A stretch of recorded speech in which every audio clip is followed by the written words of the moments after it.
Entonces aparece la imagen de un retrato distópico, donde los dispositivos digitales autónomos, algoritmos, por caso, empiezan a dirigir las tareas que deben hacer los seres humanos. La distopía, desde el principio del siglo pasado, en la literatura de ciencia ficción, era que los robots se rebelarían contra los seres humanos y nos dominarían. Bueno, no es exactamente así. No es una dominación física, ni es una dominación de un robot contra un humano, sino que es una dominación que se da a partir de que nosotros empezamos, como seres humanos, cada vez despojándonos más de nuestras especificidades de especie humana, siendo cada vez más inducidos a determinados comportamientos, consumos, etcétera, trayectorias, por dispositivos autónomos. Que por supuesto los diseña un humano, que por supuesto supuestamente los controla algún humano, más o menos, porque hasta Bill Gates y Elon Musk se asustaron hace un año, creo, armaron un revuelo en el Congreso de Estados Unidos pidiendo un apagón de la IA, de la inteligencia artificial, porque ni ellos eran capaces de controlarla. En realidad, el wiki de estos tipos es que no, es que saben que van a aparecer otros más jóvenes que ya están ahí y van a destruir sus imperios. Entonces el apagón es para ellos poder retener ese control un tiempo más, aguantar un tiempo, porque saben que es tan lábil el manejo y el desarrollo de la tecnología que ni los estados lo pueden controlar, y ese es el gran problema. Los estados no pueden controlar eso. Después vamos a volver sobre esta cuestión. En fin, adelante con la otra. El modo de desarrollo informacional, entonces, o tecnofeudalismo, o como le llaman, el capitalismo neoliberal digital, le llamemos como le llamemos, estamos en un escenario que no solamente es distinto, es nuevo, sino que además no lo conocemos. Tenemos que hacer un gran esfuerzo para conocerlo como ciudadanos, como docentes, porque formamos a las futuras generaciones que van a tener que vivir en ese mundo, y como investigadores para ayudar a generar conocimiento que nos permita entender dónde estamos parados, para dónde vamos, si es que ya no es tarde. Bien, entonces, acceso a la información aparece como un nuevo factor clave de construcción de poder y hegemonía, no solo para la producción y distribución, sino sobre todo como forma de control político y del comportamiento y preferencias de los ciudadanos. Es decir, el capitalismo digital, el informacionalismo, neoliberalismo, generan lo que podríamos llamar un neoliberalismo aumentado, perfeccionado, más potente, más capaz de domesticar a la ciudadanía. No sé si les suena, En fin, se trata, a lo mejor, como diría Bonifati, de otro modo de producción, o como ya preveía en 95 Manuel Castells cuando hablaba de la era informacional y del modo de producción informacional. No se trata entonces solamente de una revolución tecnoproductiva, sino de un cambio, un giro radical, un giro cultural radical. Aquí hay un giro ideológico y cultural fenomenal, antes que nada. Y hay un dilema que se nos plantea, vamos a volver sobre eso, porque es un dilema no tecnológico, no económico, no de ingeniería, es un dilema ético, es un dilema de la democracia, es un dilema cultural, es un dilema, si se quiere, hasta moral. No se trata entonces de un cambio, de una revolución solamente tecnoproductiva, sino de un cambio cultural radical. El ciudadano ya no se percibe, dicen Laval y dice Hahn, no se percibe explotado por el capital, sino aparentemente libre, aunque en realidad está disciplinado por las redes sociales y por las plataformas digitales. Entonces, en este régimen informacional, las resistencias individuales, la capacidad de resistir, sobre todo si no entendemos lo que está pasando, son dramáticamente reprimidas sin necesidad de utilización de fuerza física. Fíjense cómo nos cuesta reaccionar como sociedad en un contexto que no hubiéramos tolerado en ningún otro gobierno anterior. Y de hecho no lo toleramos, y ahora lo estamos tolerando. Así se va naturalizando el estrechamiento de los horizontes y proyectos de vida individual y colectivo. De algún modo perverso, el el like va sustituyendo las viejas aspiraciones de transformación social, la solidaridad, la justicia social, esa porquería, ¿no? La justicia social y la capacidad de resistencia nuestra. Entonces, este régimen aplana aspiraciones, el régimen informacional, aplana aspiraciones, capitalismo neoliberal digital, etcétera, sobre todo este tecnofeudalismo que tiene 3.000 privilegiados en el mundo y el resto, aunque todavía sean ricos, van a terminar siendo vasallos. Ya vamos a ver por qué. Fíjense, cuando Smichek habla de plataformas austeras, dice, Airbnb no tiene nada, Uber no tiene nada. Y los propietarios de las cosas que comercializan estas plataformas son propietarios, diríamos en términos canónicos, burgueses, capitalistas, que tienen una propiedad, o más de una propiedad, o más de un auto. Y sin embargo hoy son vasallos de las plataformas. Le tienen que rendir a la plataforma para obtener algo que se parece más a un sueldo que a una renta. Algo que quizá pronto no les alcance ni para sobrevivir, ni para vivir dignamente. Y se trata de propietarios, no estamos hablando de asalariados, no estamos hablando de pobres ni de clase media popular, estamos hablando de propietarios de bienes. Un poco, de alguna manera, las clases más acomodadas en el régimen anterior, vigente hasta los años 80, 90. En fin, entonces este régimen aplana, como decíamos, las aspiraciones, debilita la resistencia y mercantiliza de manera integral la vida cotidiana, dice Eric Saddam, un formidable teórico, filósofo, sobre estas cuestiones contemporáneamente. Entonces, se trata de la mercantilización de la vida integral, de la vida cotidiana y de la cristalización de un determinado orden social que nos hace aceptar niveles de desigualdad y de injusticia que en otro contexto no hubiéramos tolerado, dice Eric Saddam. En fin, este es el contexto en el que estamos, una serie de riesgos que generan debates y, como decía, el debate que plantea este tipo de capitalismo o tecnofeudalismo es un debate que no es tecnológico económico, sino que es ético, democrático, político, cultural, ideológico. Es un debate que se da en ese plano, o sea, ¿qué sociedad queremos? ¿En qué mundo queremos vivir? ¿En qué tipo de sociedad queremos vivir? Porque lo que estamos haciendo, más allá de que tengamos más o menos conciencia ideológica, militancia, política, etc., es que de alguna manera estamos naturalizando esto. Yo escuchaba con atención a los colegas que hablaban sobre cómo utilizar estas herramientas en el aula y me parece fantástico, siempre y cuando, y sí que la inteligencia artificial es formidable aplicada a la salud y a la educación, pero siempre y cuando haya una regulación, haya una mediación y haya una concientización y una capacidad de tomar distancia del instrumento, de la fascinación por el instrumento, de manera tal que es el instrumento el que nos induce a enseñar, por ejemplo, determinadas cosas y otras no. O es el instrumento el que haga que nosotros vivamos de una manera o de otra manera. O dejemos de pensar, o dejemos de escribir. Ya hay tesis que se están escribiendo con ChatGPT, es una locura.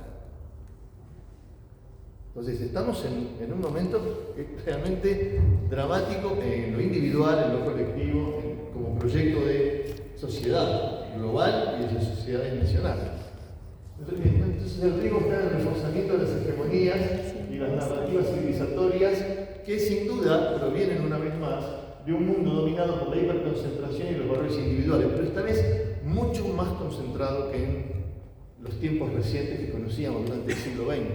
Tenemos, insisto, que retroceder al siglo XVII, XVIII o más atrás para encontrar los niveles de desigualdad y de injusticia que estamos viviendo en esta forma, en esta configuración de capitalismo. Entonces, la perspectiva ética, ideológica y cultural del debate en torno a la inteligencia artificial, por ejemplo, la utilización masiva y acrítica del ChatGPT, implica considerar la necesidad de contar con regulaciones, políticas y normativas sobre la producción y distribución del conocimiento y sus aplicaciones en la producción, por ejemplo. Entonces, lo que sucede es la reproducción y la potenciación de narrativas hegemónicas, la concentración, la discriminación, el individualismo extremo, Por ejemplo, el reconocimiento facial tiene algunos problemitas para identificar personas que no son de sexo masculino, que no son blancas y que no tienen una biometría normalizada, por ejemplo. Ahí hay un gran problema que tiene a la discriminación o a la exclusión social, a la aparición y la difusión a partir, por ejemplo, de algo como X o como llamamos Twitter, de discursos tóxicos, de la potenciación de grietas en la sociedad, en fin, erosión de derechos ciudadanos, actividades ilegales que se van desarrollando. Fíjense lo que está pasando en San Pedro. Fíjense esto de que ahora los niños de 13 años van a poder operar en el mercado financiero, ¿no? Sí. Se trata de potenciar el capital de conocimiento, las habilidades de los trabajadores, los derechos de los ciudadanos y proteger las facultades esenciales de la especie humana. Crear, escribir, pensar y hablar. Nos están sustituyendo en esas funciones específicas que nos diferencian del resto de las especies. En definitiva, el problema grave es en las formas y la velocidad con que se está permitiendo el avance de la inteligencia artificial, compromete lo más profundo y esencial de la naturaleza y la condición humana. Y resulta necesario entonces concientizar, tomar cada vez más conciencia sobre la evidente desincronización que hay entre la velocidad del avance de estas tecnologías y su generalización, la universalización de sus usos y las dificultades que las sociedades y sobre todo los gobiernos, o sea, las entidades gubernamentales, nacionales, provinciales, ni que hablar municipales o locales, para poder percibir, entender, procesar y regular estas nuevas tecnologías. En fin, bueno, todo esto sería el contexto de qué está sucediendo, ya dimos algunas pistas, de qué está sucediendo o qué tipo de configuraciones territoriales se ciernen sobre el mundo contemporáneo. Así como hay una transformación radical, un giro radical en la economía, en la concepción general de las formas de regulación, hay también una transformación radical del territorio. Y por eso hablamos de metamorfosis y no de transformación, porque se trata de un cambio radical, mucho más profundo que unas dinámicas que hacen que el territorio vaya cambiando, sino que se modifica la propia estructura de nuestras ciudades, de nuestras regiones, de manera extremadamente veloz, como lo vamos a ver en unos minutos con respecto al caso del Tuyú, y muy a propósito de lo que Emiliano señalaba, esa interacción perversa y tan dificultosa entre los órdenes del sistema natural, el sistema social y el sistema político. En fin, entonces, ¿qué se está dando con la planetarización del urbano? Como ya anunciaba Lefebvre hace 30, 40 años, un proceso de urbanización global, de generalización de lo urbano, el predominio del urbano sobre cualquier otra forma del hábitat en la Tierra, con un proceso de convergencia de lo urbano con lo global.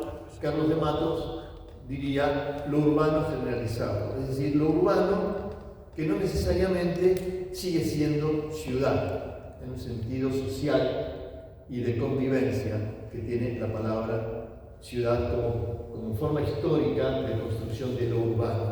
Se tiende hacia una forma amorfa de construcción de lo urbano a partir de estas metamorfosis y a partir de unas metamorfosis que nos obligan permanentemente a redefinir la ciudad. Entonces aparecen una gran cantidad de adjetivaciones, sino la ciudad global, la ciudad dual, la ciudad confusa, difusa, mestiza, etc. Porque efectivamente tenemos una gran dificultad para recuperar una mirada integral sobre la ciudad, y lo que a veces vemos son ciertos procesos, ciertos fragmentos, y no podemos entender la totalidad de lo que está sucediendo en la ciudad.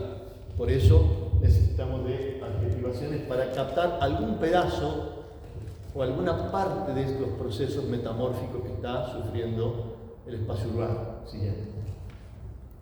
Entonces, desde los años 90 en adelante, el urbanismo neoliberal tiende a construir lugares urbanos cada vez menos orientados, dice Capel, Horacio Capel, a la producción de polis o de civitas, o sea, los conceptos nobles, griego y latino, de ciudad, aquella ciudad que eran los foros donde se convivía, se discutía, se definía la sociedad. Más allá de que eran sociedades democráticas para los que eran ciudadanos y después estaban millones de esclavos. Pero bueno, fue la forma donde empezó a aparecer la construcción de la democracia e identificándose la democracia fuertemente con la ciudad, con la polis griega. Entonces, cada vez menos construcción de polis y cada vez más construcción y extensión de urbs.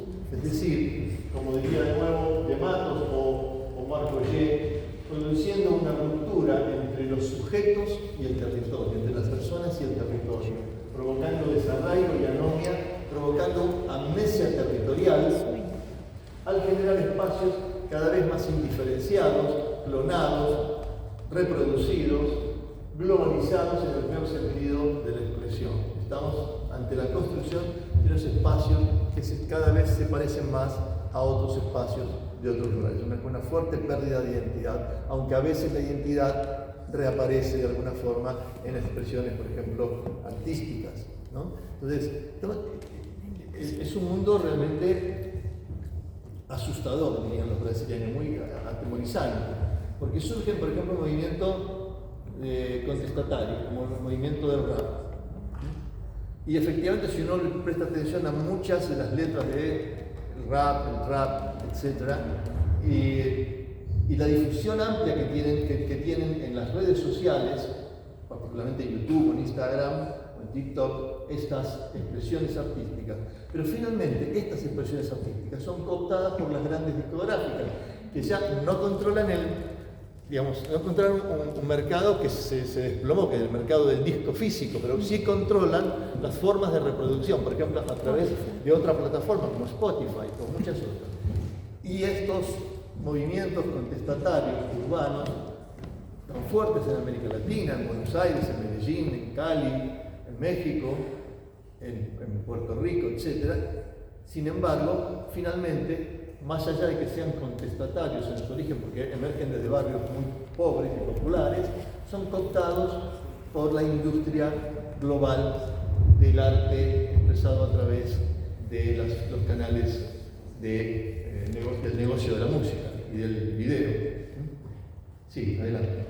Entonces, estamos yendo hacia un capitalismo territorial metropolitano, me pregunto, ¿no? Es la forma en que el capitalismo usa el territorio, impulsando el desarrollo metropolitano, cuando no la construcción de ciudades y suburbios a gran escala, que es una de las formas de intentos de salida de la crisis, de una de las formas de la crisis del capitalismo, que es qué hace el capitalismo con el excedente de capital y qué hace el capitalismo con la dificultad que tiene, por ejemplo, la producción física de bienes, el eje histórico, tradicional, movilizador del capital, la industria, sobre todo, ¿qué hace cuando eso no puede crecer al 3% anual, que es, digamos, la cuota saludable de funcionamiento y de expansión del capitalismo?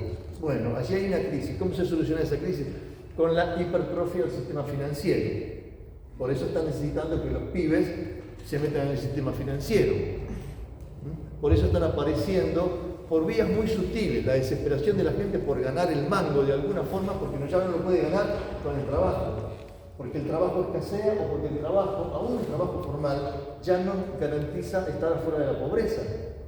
Entonces, cada vez hay más ludopatía, cada vez hay más juego infantil, y cada vez más recurrencia a formas desesperadas de inserción.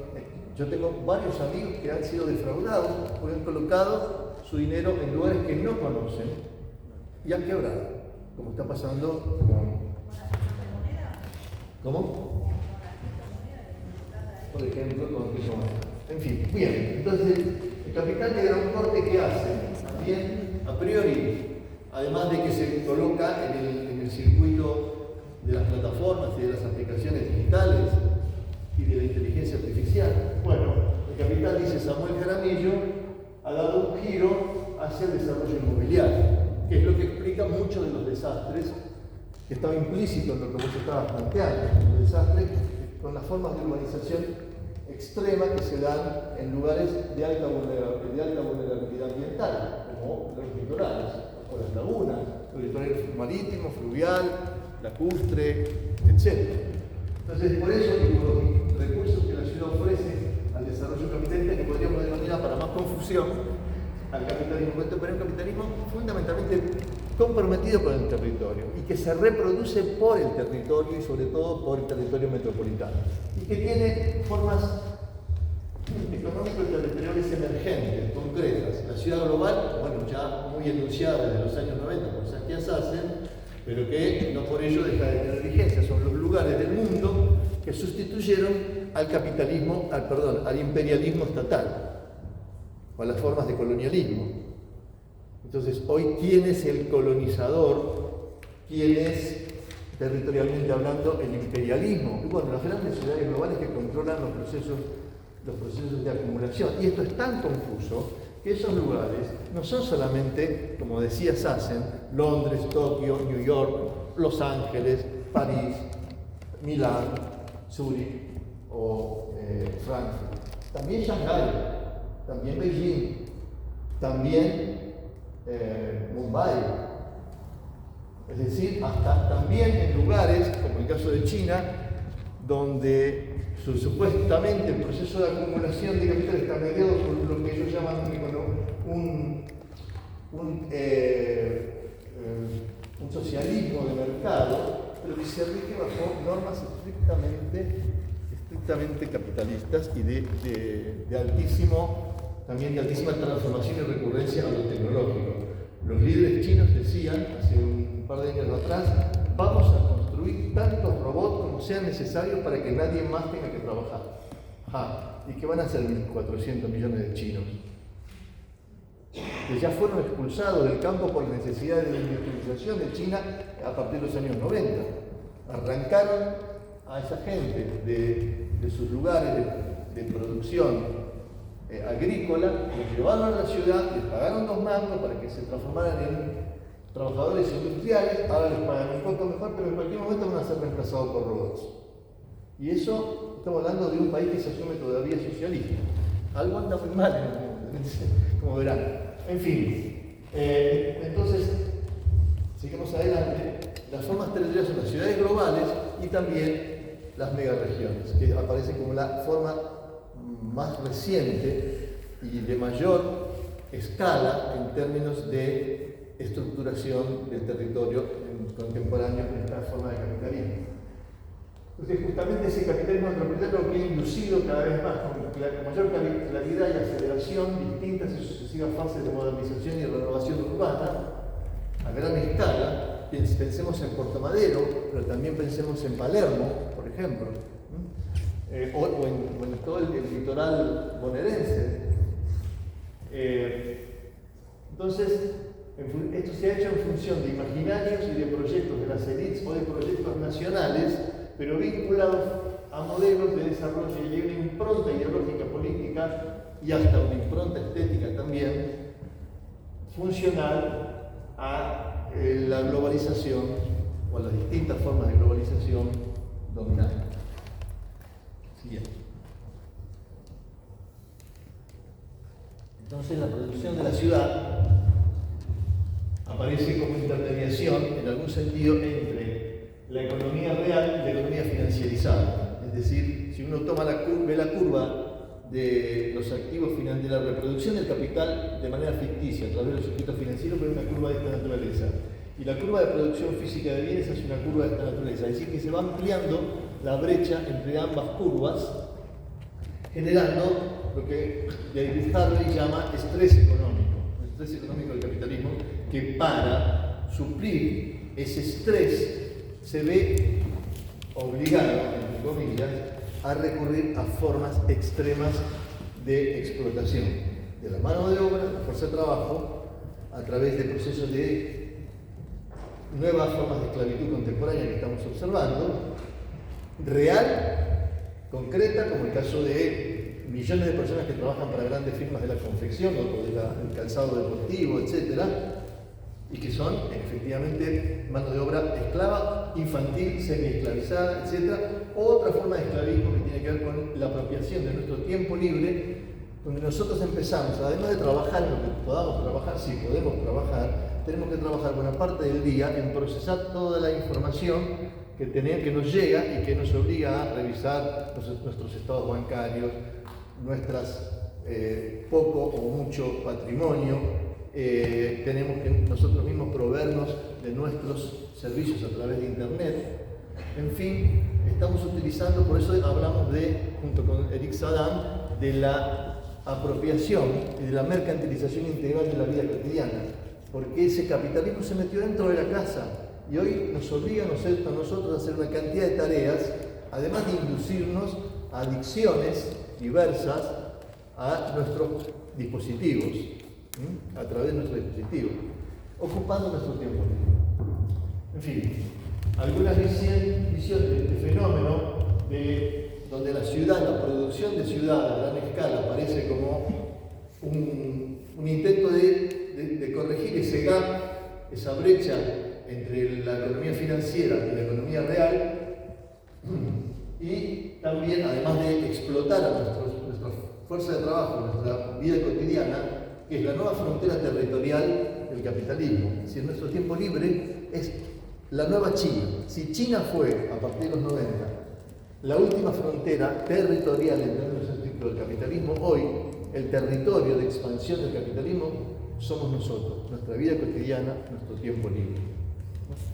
Entonces, en el caso de la ciudad, algunas visiones recientes del fenómeno urbano denominan extractivismo urbano a la sobreexplotación y sobrevalorización del suelo para usos urbanos. Entonces, los nuevos suburbios, sobre todo privados, de gran escala, aparecen con unas imágenes, la próxima, que algunos llaman de megaminería urbana. Fíjense esta imagen. Cualquiera diría que es un yacimiento de gran escala de explotación de un mineral de hierro, cobre, pero no, es la preparación del territorio para Nordelta, para producir Nordelta. ¿Sí? Entonces aparecen estas imágenes, la siguiente. Entonces vamos, como decíamos, hacia un capitalismo territorial metropolitano en este sentido, donde el capital se apropia de los recursos del territorio metropolitano para poder corregir sus distorsiones y sus disfuncionalidades, confusiones, crisis, que quienes controlan el sistema, estos 3.000 familias que controlan el 90% del PBI mundial, y el otro 10% nos lo repartimos los otros 8.500 millones, ellos saben cómo operar, tienen las herramientas para operar en esa confusión, en ese caos, en esa crisis. Nosotros no, y los gobiernos tampoco, apenas, casi nada, no saben todavía, porque nosotros no sabemos tampoco. Apenas estamos empezando fantasmagóricamente a vislumbrar de qué va la cosa. Entonces, esos operadores privilegiados sí saben cómo operar y tienen una ventaja competitiva fenomenal para gobernarnos globalmente y también a nivel regional, territorial, nacional, a partir de la crisis. ¿Por qué la crisis es una forma de gobierno, como dice Laval? Porque justamente es esa crisis la que les permite obtener ventajas a esos sectores mega, tela, ricos que hoy manejan el mundo. Entonces, esto parece también que es un límite, porque las tensiones van apareciendo en el territorio metropolitano. El descontento ciudadano aparece también, la siguiente. Entonces aparecen cosas como esta, incluso aquí está esta fotografía en Frankfurt. Frankfurt, una de las ciudades más opulentas del mundo, maneja buena parte de los circuitos financieros del mundo. No es una ciudad donde uno puede imaginar que hay pobres, sin embargo aparece ese grafiti. Derecho a la ciudad, ciudad para todos, dice ahí. Hay un reclamo del derecho a la ciudad. La siguiente. O esta imagen en Berlín, en Alexanderplatz, que se reproduce debajo de cada puente de Berlín. La siguiente. O esta otra imagen a 10 minutos de subte de la Torre Eiffel o del Champs-Élysées o del Arco del Triunfo. A 10 minutos, una Villa Miseria horrorosa, digna de lo peor de nuestro conurbano bonaerense o de cualquiera de las favelas de Brasil o del resto de América Latina, o incluso de las peores favelas, villas miserias que hoy uno puede observar en las grandes metrópolis africanas como Lagos o el Cairo, etc. Siguiente. Entonces, aparece este concepto de megaregión para permitirnos tratar de entender cómo es este nuevo tipo de espacio que está surgiendo y cómo se articula el territorio en estos contextos y en esta nueva forma de capitalismo. Entonces, aparecen dos cuestiones centrales. Se trata de un nuevo tipo de espacio, información, y un nuevo tipo de organización económica y social que supera los conceptos convencionales de ciudad y metrópolis. En términos de Borja y Castells, se trata de una sociedad urbana sin ciudades estricto sensu.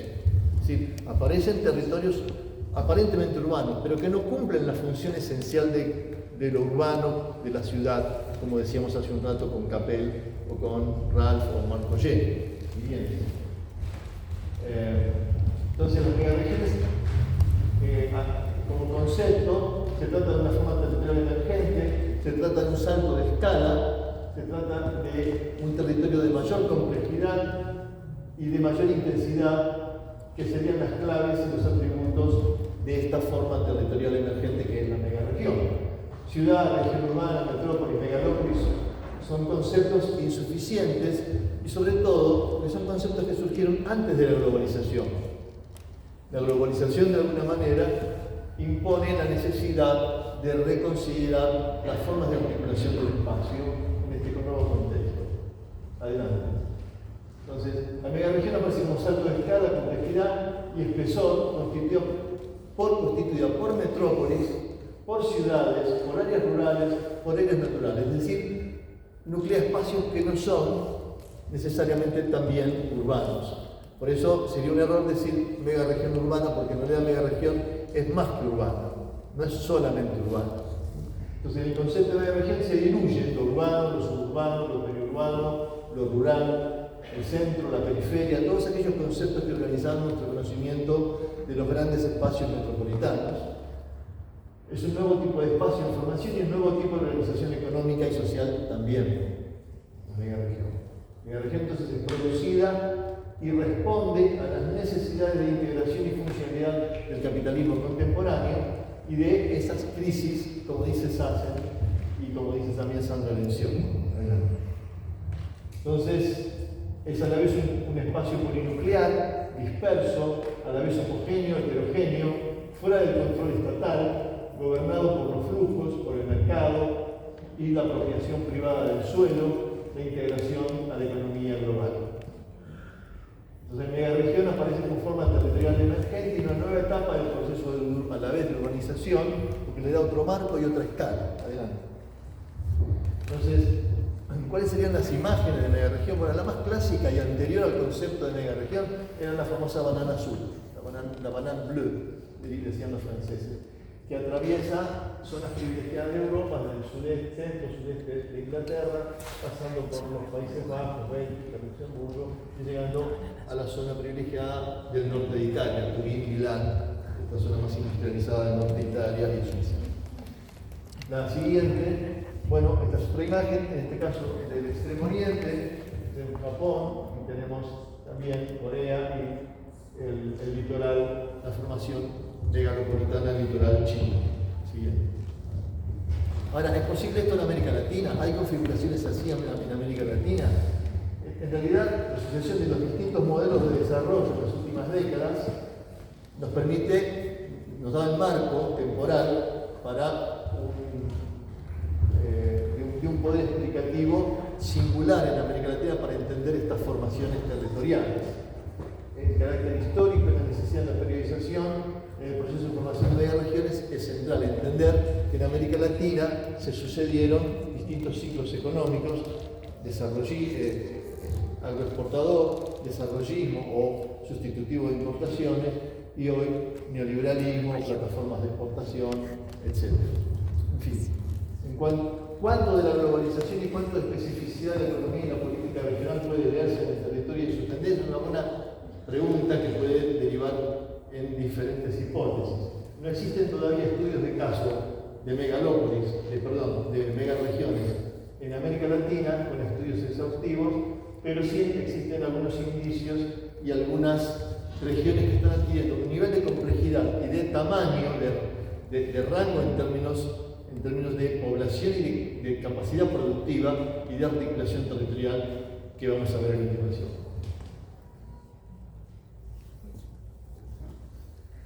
Esto es México. México, se acordarán, ya en los años 70-80 amenazaba con ser una ciudad que ya iba en torno a los 20 millones de habitantes y que se proyectaba como ciudad, como zona metropolitana, como dicen los mexicanos, a 30, 40 millones de habitantes. Esto no sucedió porque la zona metropolitana de México se quedó ahí. En los últimos 30 años se quedó ahí en torno a los 20, 23, 22 millones de habitantes. Pero lo que sí creció fue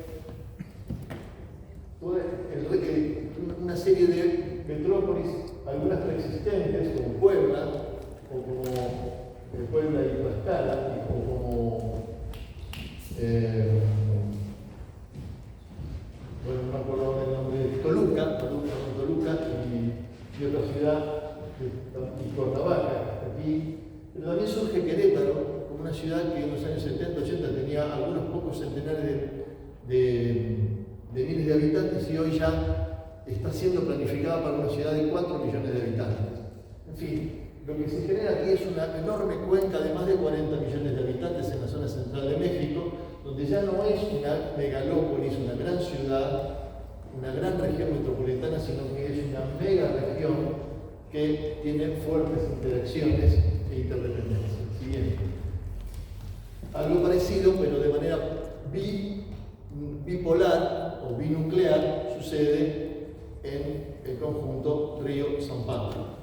Esta imagen es fabulosa porque muestra esta idea de nebulosa urbana o de archipiélago urbano y la manera como estas dos grandes ciudades, Río con cerca de 15, 16 millones, es una ciudad del tamaño de Buenos Aires, nosotros y San Pablo en torno a 22, 23, pero Campinas tiene otros 2 o 3 millones y Santos otro millón. Pero fíjense, la Dutra, que es la carretera, la autopista que vincula ambas ciudades, cómo empieza a establecer de manera incluso visual, gráfico, el enlace de estas dos grandes regiones metropolitanas a la que se acoplan otras ciudades formando un espacio megaregional también de más de 40 millones de habitantes y de un enorme potencial industrial y de servicios. Siguiente. El Tuyum, para terminar, aparece entonces como laboratorio del salto de escala territorial. Porque nosotros, en mi equipo de investigación, decimos que se estructura también de manera más difusa, más laxa, territorialmente hablando, quizá más extensa, una mega región rioplatense que tiene su núcleo en la región metropolitana de Buenos Aires, pero que conecta hasta Santa Fe y Paraná con otros núcleos urbanos, pero también zonas logísticas, zonas industriales, portuarias, de mucha potencia. Aquí está la mayor zona de crashing y de exportación de soja del mundo. Mayores que las de China y mayores que las de Brasil. Entonces, es un espacio logístico donde no vamos a encontrar ciudad allí. Y sin embargo, es el enclave vinculado a la producción sojera de mayor potencia a nivel mundial. Y el espacio turístico que se acopla cada vez con más frecuencia porque ya no se trata de localidades de uso estival, sino de uso permanente todo el año. Los propietarios de buena parte de las viviendas turísticas de la región del Tuyú van con frecuencia una vez al mes o más de una vez al mes a sus casas de la costa y permanecen allí en cada feriado todo el año, feriado largo, feriados turísticos que se han ido produciendo. Y el otro enlace, los otros dos enlaces de esta megaregión serían el litoral uruguayo, que también funciona como una extensión de alguna manera de de este mercado fenomenal de emisión de actividades y de turistas hacia la costa uruguaya y desde Rosario hacia Córdoba, otro enlace que vincula la producción que en Córdoba y en Rosario se genera en vinculación con el Mercosur, y particularmente con Brasil. Entonces ahí hay un entramado de formación. Yo no diría que ya hoy lo podríamos considerar una media región, pero sí tiene las características que señalábamos recién y que seguramente se van a ir acrecentando en la medida que haya una mayor interacción entre estos distintos espacios, que son, insisto, espacios urbanos, pero industriales, pero logísticos, portuarios, pero turísticos, naturales, etc. Bien. Acá un zoom sobre el litoral que estábamos viendo recién con Emiliano, que ya amenaza convertirse en un corredor. Fíjense que es una ciudad lineal prácticamente hoy en el litoral del Partido de la Costa, Pinamar y Villa Gesell. Prácticamente un continuo. Obviamente sí hay hiatos todavía, pero esos hiatos en gran medida ya están siendo convertidos, aunque no están habitados, aunque no están desarrollados, ya tienen un destino urbano o tienen un destino de uso turístico, porque ya se hicieron o se están haciendo loteos y sobre todo urbanizaciones privadas, urbanizaciones cerradas en ese sector de la costa, más que en ningún otro sector de la costa, si no me equivoco. Pero ahí en el Partido de la Costa hay alrededor de 14 emprendimientos, en Pinamar hay 4 o 5, en Villa Gesell hay 2 o 3. Siguiente. Bueno, esto sería en términos jurisdiccionales la parte argentina, como desde Rosario, desde Santa Fe y Paraná hasta Mar del Plata. Aquí se encadena un verdadero corredor mega regional. Siguiente. El Tuyú, entonces, sabemos que básicamente involucra la Valle, Madariaga, la costa, Pinamar y Villa Gesell, y que tiene una historia que comienza a principios del siglo pasado con un proceso de ocupación del área litoral por balnearios. Los primeros fueron Monte Carlo, que fue fallido, no se desarrolló. Ahora están desde la Municipalidad de Pinamar intentando desarrollarlo, redesarrollarlo, y Ostende, que fue la primera localidad turística de esta zona. Después aparecieron en los años 30 San Clemente, Mar de Ajó, Villa Gesell, un poco 10 años después aparecen Pinamar y otras localidades, en los 60 otras nuevas, y en los 90 aparece Mar de las Pampas, Mar Azul, etc., como las últimas formas de ocupación del litoral de manera tradicional o de ciudad abierta. Pero en los 90, a partir de los 90 esto cambia radicalmente. Siguiente. Entonces, la dinámica demográfica es explosiva en esta región, aunque se trata de números pequeños, son pequeñas poblaciones de 10, 15.000 habitantes que en pocos años, en 20, 30 años, hoy ya la mayoría tiene entre 40 y 70.000 habitantes y están teniendo, la siguiente, están teniendo un índice de crecimiento demográfico muy superior a la media nacional o de la provincia de Buenos Aires o incluso del conurbano bonaerense, incluso de la tercera corona o la cuarta corona. Si Pinamar entre 90 y 2020 crece en 268%, por ejemplo, Villa Gesell 150 menos, pero infinitamente por encima de cualquier otra jurisdicción. Entonces, luego de la pandemia, el COVID-19, aparece un nuevo periodo de aceleración del crecimiento después de una crisis que hubo en los 90 en estos balnearios, en estas ciudades, a veces por razones políticas o criminales, como en el caso de Pinamar, ¿se acuerdan del caso de Cabezas? Y la destitución de 3 intendentes, o por cuestiones macroeconómicas. En los 90, en el contexto parecido al actual, la gente se iba, resultaba más barato, iba a veranear a otros lugares, ahora sí, preferentemente ya a Uruguay. Y hubo una situación depresiva en todos estos balnearios de la región del Tuyú. Pero después del COVID, estos lugares están siendo, bueno, en realidad, a partir del 2000, 2010, con otro contexto macroeconómico, estos lugares, a partir del CEFO, etc., comienzan a tener una nueva dinámica expansiva, y a partir del COVID también son visualizados como lugares amables, sustentables para vivir, no solamente para veranear, sino para vivir. Siguiente. Entonces, desde fines de los 90 y a principios de los 2000 se produce este cambio cuantitativo, expansión de los cascos urbanos tradicionales, expansión acelerada de las nuevas localidades, Mar de las Pampas, Mar Azul, Gaviota, etc., y la expansión de urbanizaciones privadas que generaban las nuevas formas de ocupación del suelo. La siguiente. La región de Trujillo entonces acusó el impacto, como decíamos, de las políticas y de las crisis económicas nacionales entre fines de los años 80 y mediados de los 2000 y está experimentando en los últimos tiempos hasta ahora. No sabemos qué va a pasar este verano, pero hasta ahora venían experimentando una acelerada recuperación en estos últimos 20 años. En la temporada 2012, los partidos del Trujillo recibieron 2.5 millones de turistas. En 2023 ya más de 8 millones de turistas. Es un cambio radical, como pueden ver. Las plazas, o sea, las camas, la cantidad de lugares de acogida de turistas pasaron en ese mismo periodo de 1 millón a 1,5 millones. Siguiente. Entonces la expansión del espacio turístico litoral, que en este caso, a partir del 2010 en adelante, está liderada por el desarrollo de nuevos productos urbanísticos y formatos residenciales y la incorporación de otros actores en la producción del espacio urbano. Grandes desarrolladoras provenientes de la región metropolitana y que ya tienen una cartera de clientes que habitan o que compraron lotes en la región metropolitana de Buenos Aires, en las urbanizaciones privadas del conurbano, y que también son clientes que compraron lotes en esta región. Hay nuevas formas de comercialización, fideicomisos, bloqueos al costo, captación de propietarios por tarjeta de clientes, de desarrolladores o emprendimientos metropolitanos. Utilización y actualización de recursos argumentales en el marketing y mercantilización del suelo. Dos, fundamentalmente.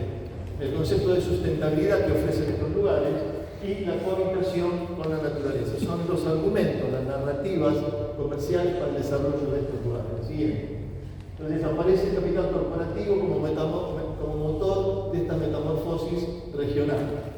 Y aparecen algunos actores todavía nacionales que empiezan a aparecer recién ahora, otros más globales como RIMAX, por ejemplo. La siguiente. Bueno, y aparecen una cantidad de desarrollos, aquí el caso del Salvaje en Villa Gesell, siguiente. Aquí está el caso de La Mansa en General Madariaga, junto a Pinamar, pero sobre el lado de Madariaga, siguiente. Esto es el partido de Pinamar, no es una organización privada, estricto sensu, Bosques, igual que Pioneros y otras dentro del partido de Pinamar, son de gran escala, no son estrictamente porque no lo permite la regulación local, pero van a funcionar de hecho como organizaciones privadas y van a tener seguridad interna propia. ¿Sí? Siguiente. Bueno, Costa Esmeralda, que también aparece como el desarrollo más avanzado en esta lógica, ya tiene 3.000 lotes construidos. Es Eidico, una de las más grandes desarrolladoras del país. Siguiente. El Norwich, junto a Costa Esmeralda, un desarrollo incipiente, muy retardado, muy demorado, pero que también está generando otro patrón, esta vez, a diferencia de Costa Esmeralda, que son vivienda unifamiliar, están construyéndose así edificios. Siguiente. Bueno, con argumentos tipo mejoramos tu estilo de vida.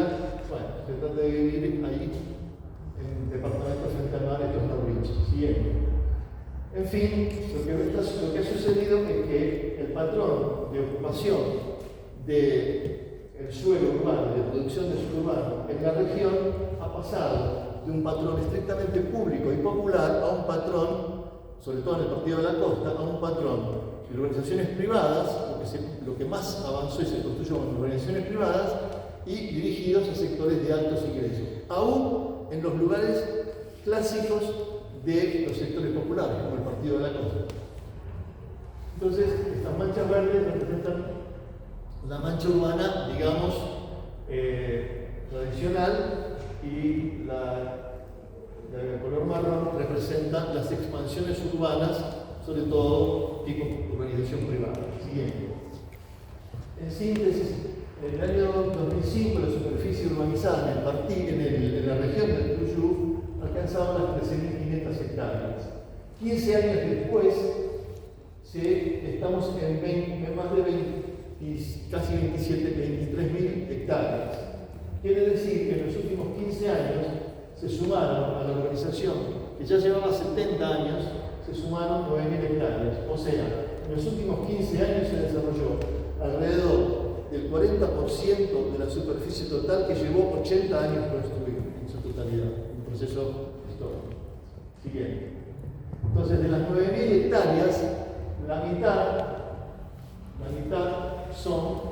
corresponden a organizaciones privadas. Es decir, fue el elemento más dinámico de la producción de suelo urbano en la región del Tuyú, los emprendimientos de tipo privado. El resto tiene que ver con expansiones de las manchas urbanas abiertas o públicas.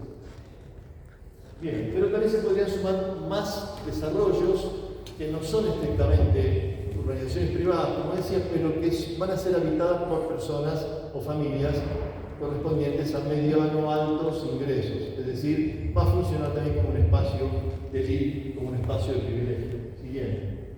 Entonces, la mayor parte de la ciudad pública en la costa bonaerense se ha vuelto, esto es tremendo, es un hallazgo que obtuvimos en una investigación que hicimos con Iliana Miniaki, que la ciudad pública, por lo menos en el año 2012, 2014, hasta el 2020, 2021, la ciudad pública, acceder a la ciudad pública a través de un lote era más caro que acceder a la ciudad privada por un lote de estos emprendimientos.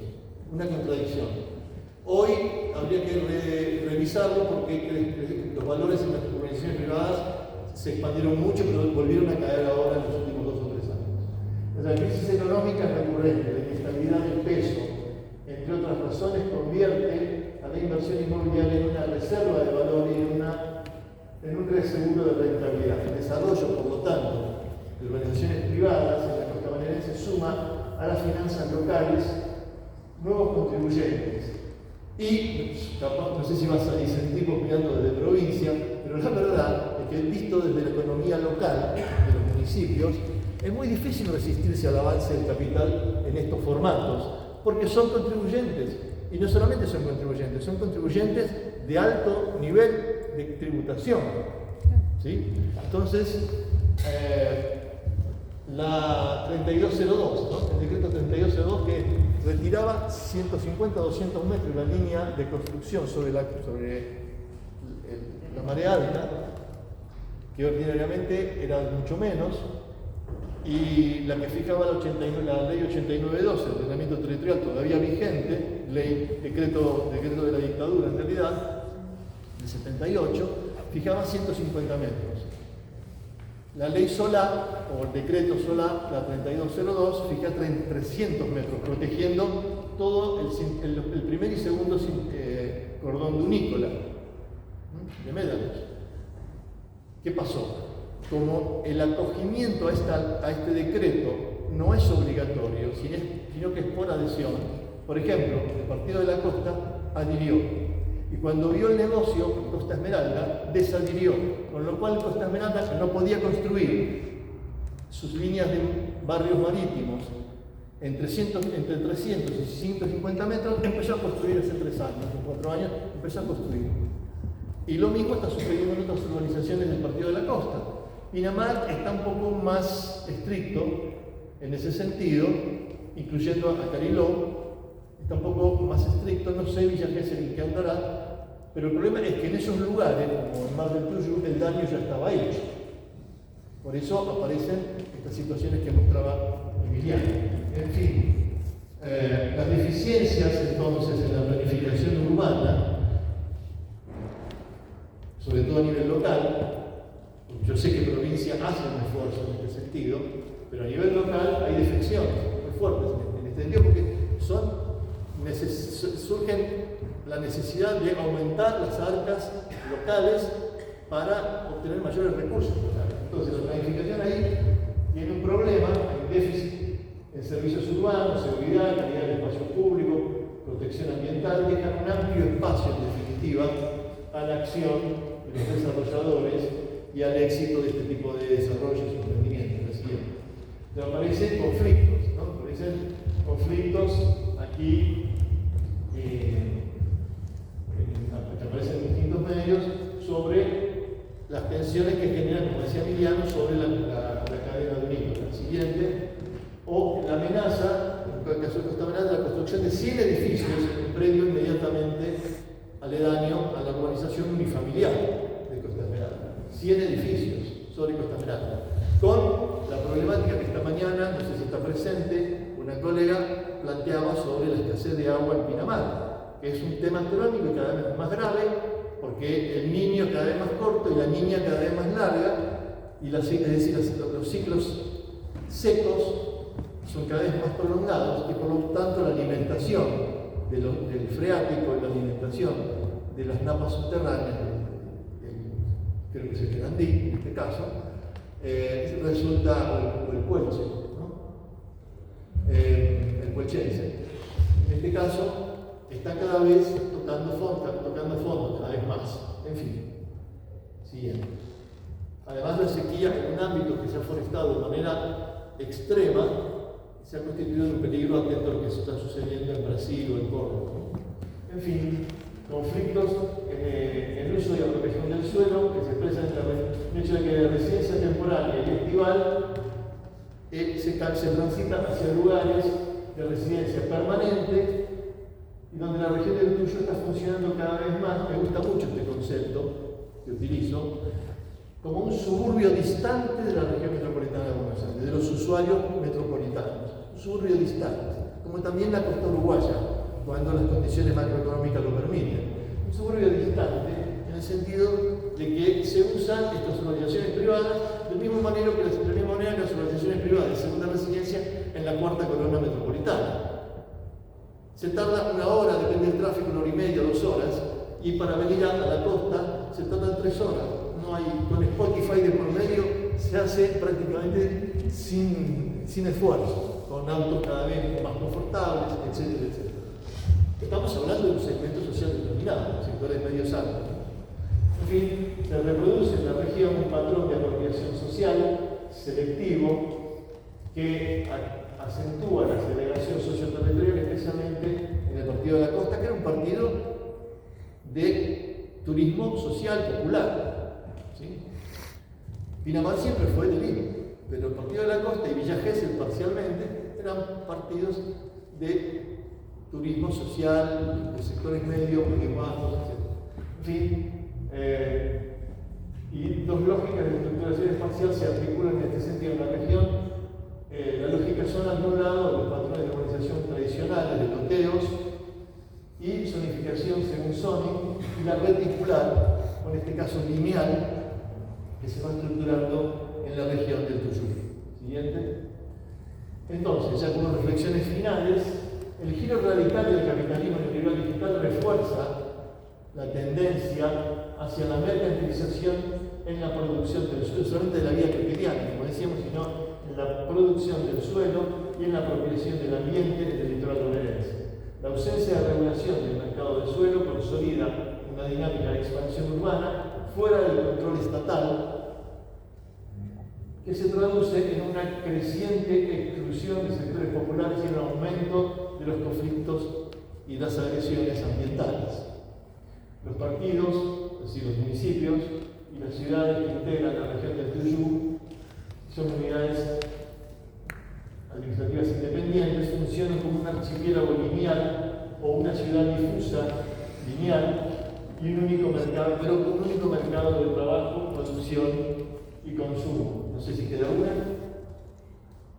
Entonces, el patrón, bueno, respecto del funcionamiento de la cuenca única de trabajo, esta mañana también la colega mencionaba, de Pinamar, mencionaba a la comunidad boliviana. La comunidad boliviana, que parcialmente vive en Ostende, parcialmente en Valeria, del Mar, sin embargo, ha construido prácticamente todo, casi todo, el 70-80% de lo que se construyó, de los 3.000 casas que se construyeron en Costa Esmeralda y las 200-300 casas que se construyeron, están en construcción en Villarrobles, y de los edificios que se construyeron en North Beach. generando un fenómeno formidable de ascenso social, donde uno puede encontrar en la comunidad boliviana desde contratistas que se han vuelto ricos hasta aprendices, todos de la comunidad, de la misma comunidad. En este sentido, otro tema interesante desde el punto de vista de cómo se comercializan estas localidades: Villarrobles, Norwich, Costa Esmeralda son localidades del partido de la Costa. Para el mercado se llama Norte de Pinamar.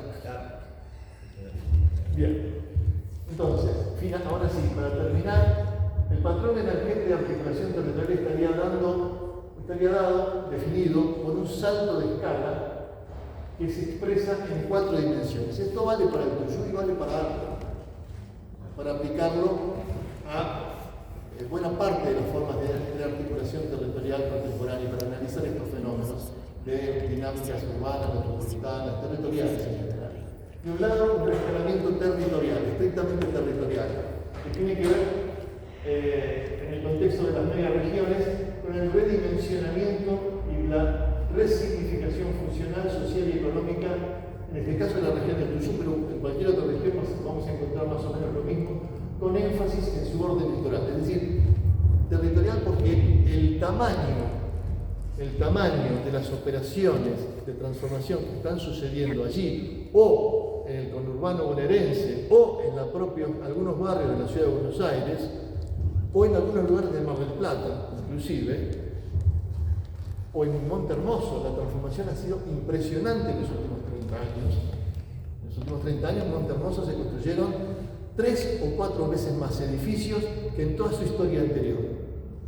Prácticamente llevó buena parte del siglo pasado. Entonces, hay un rescalamiento territorial en este sentido, que la escala territorial de actuación y de transformación es mucho mayor, hay un salto de escala. Lo mismo respecto del capital, y sobre todo porque el capital, el comportamiento y el rescalamiento del capital explica el rescalamiento territorial. Es decir, el capital ha dado también un salto de escala en el nivel de inversión privada, en la complejidad de los productos inmobiliarios y su forma de comercialización.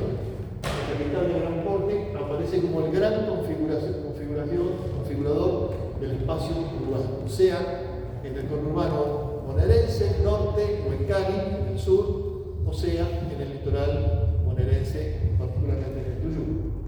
Rescalamiento también de la gobernanza. En este caso se trata de un rescalamiento regresivo, con escaso alguna regulación estatal, provincial, después discutimos, y local, funcionalidad, donde aparece esta forma de funcionalidad con el capital, es decir, necesitan aumentar su recaudación.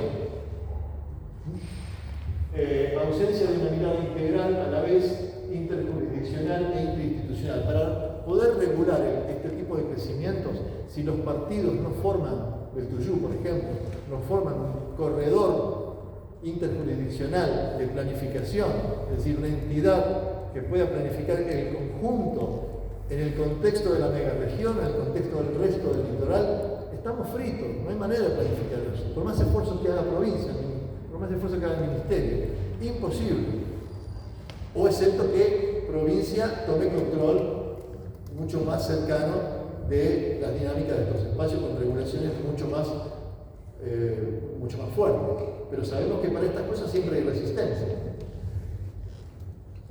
Y por último, el rescalamiento temporal. Es decir, hay un redimensionamiento en términos de espacio-tiempo, donde la percepción es que los lugares se aproximan, son percibidos, antes eran percibidos como distantes y hoy son percibidos como no tan distantes, por los estilos de vida, por la mejora de la motorización, por las mayores formas, las mejores formas de accesibilidad, mejoramiento de las autopistas, etcétera, de las formas de acceso a estos lugares. En definitiva, entonces, en estas 4 dimensiones parece suceder un poco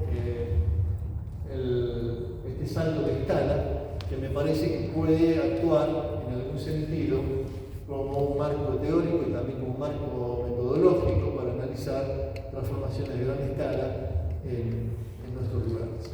Bueno, gracias por escuchar. Perdón.